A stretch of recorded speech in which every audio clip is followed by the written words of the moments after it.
I'm Katherine Rundell, and I'm going to read a little bit of my book, The Good Thieves. So in this scene, the four characters have gone to the Plaza Hotel, and they've just realised that someone is following them. And for this to make sense, you need to know that Samuel is a trapeze artist. "Guys," said Samuel. He spoke without moving his lips. "I think we should go." "Why?" said Silk. "Are people staring?" "No. I think someone's recognised us." "Us?" "Recognised Vita. Let's go."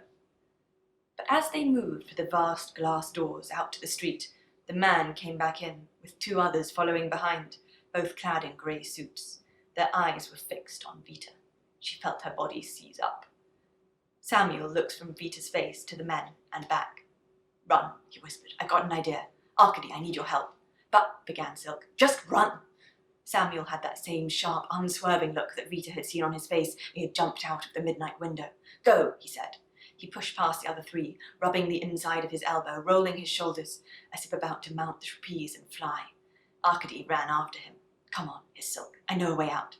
And she darted to the left towards the kitchen entrance. Vita ran, trying to keep the weight on her right foot, but three men were coming after them, moving as unobtrusively as they could through the tables. Arcady turned to Samuel. They had 3 seconds in which to whisper, their eyes on the men. "Listo, Sam?"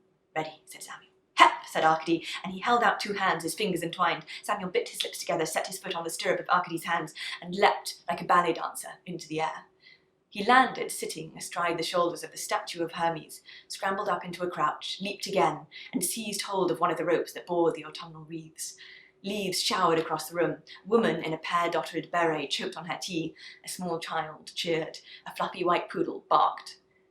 Samuel swung on the rope from the ceiling, casting his weight back and forth, then let go and flew across the room.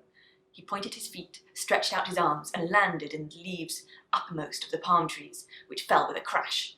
It overturned 2 tables and a visiting Russian ambassador, striking one of the grey-suited men on the shoulder. Several waiters yelled and swore, and staff came running out of the kitchen to find out the cause of the chaos. People were crowding round, but Samuel was up, disentangling himself from the palms, dodging hands, running towards the kitchens.